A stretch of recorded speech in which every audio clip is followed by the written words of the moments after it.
أعوذ بالله من الشيطان الرجيم சபிக்கப்பட்ட ஷைத்தானை விட்டு அல்லாஹ்விடம் நான் பாதுகாப்பு தேடுகின்றேன்.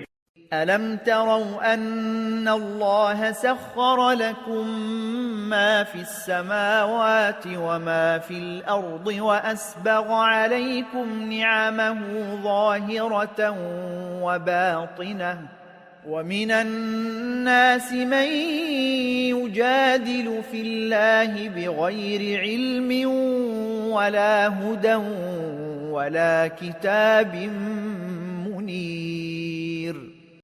நீங்கள் பார்க்கவில்லையா? வானங்களிலும் பூமியிலும் உள்ளவற்றை அல்லாஹ் உங்களுக்கு வசப்படுத்தி தந்துள்ளான். மேலும் வெளிப்படையான மற்றும் மறைவான தன்னுடைய அருட்கொடைகளை உங்களுக்கு அவன் நிறைவாக்கி தந்துள்ளான். இவ்வாறிருந்தும் மனிதர்களில் சிலர் அல்லாஹுவை குறித்து தர்க்கம் செய்கின்றார்கள். எவ்வித ஞானமும் வழிகாட்டலும் அல்லது ஒளிதரும் வேதமும் அவர்களிடம் இல்லாமலேயே.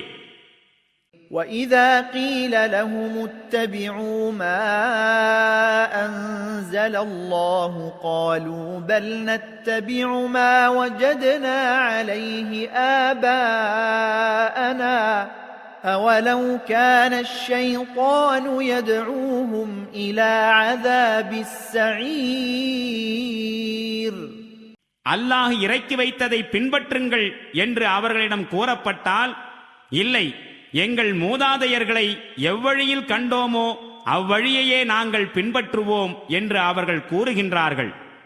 கொழுந்து விட்டெறியும் நெருப்பின் பக்கம் ஷைத்தான் அவர்களை அழைத்துக் கொண்டிருந்தாலுமா இவர்கள் அவர்களை பின்பற்றுவார்கள்?